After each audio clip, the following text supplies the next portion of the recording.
আসসালামু আলাইকুম, সবাই কেমন আছেন? যে যেখান থেকে আমার ভিডিও দেখছেন সবাইকে অনেক অনেক ধন্যবাদ। শীতের শেষে যেমন কম্বল তোলারও একটা প্যারা থাকে, শীতের কাপড় চোপড় তোলারও একটা প্যারা থাকে এবং কার্পেটগুলো তোলারও প্যারা থাকে। আর কার্পেটগুলোকে আমি কিভাবে তুলছি সেটাই আপনাদের দেখাচ্ছি। সবচেয়ে বড় কার্পেটটা এবছর ফেটে গেছে, এটা একজনকে দিয়ে দিয়েছি। কার্পেট উপরে উঠিয়ে রাখলে তখন এটার মধ্যে তেলাপোকা এবং গিয়ে আপনার বিভিন্ন পোকা বাসা বাঁধে। আমি একবার কার্পেট শুধু এরকম প্যাচ দিয়ে তুলে রাখছিলাম, তখন দেখি আমার ঘরে তেলাপোকায় ভরে গেছে। যে কোত্থেকে এত তেলাপোকা আসে বুঝতেই পারতেছিলাম না। পরে দেখি কার্পেটের মধ্যে তেলাপোকার বাসা হয়েছে আর কি।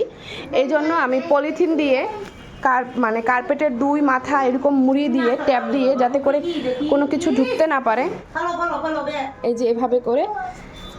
আর এই যে মুখটাও আমি পুরো কস্টিপ দিয়ে আটকে দিছি, এতে করে এটার মধ্যে আর কোনো কিছু ঢোকার ভয় থাকবে না।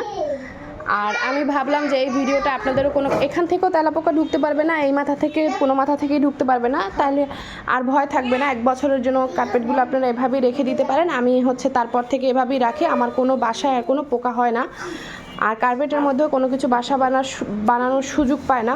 তো আমার ভিডিওটা ভালো লাগলে অবশ্যই কমেন্ট করে জানাবেন, আর আমার মতো কে কে কার্পেট তোলেন সেটাও জানাবেন।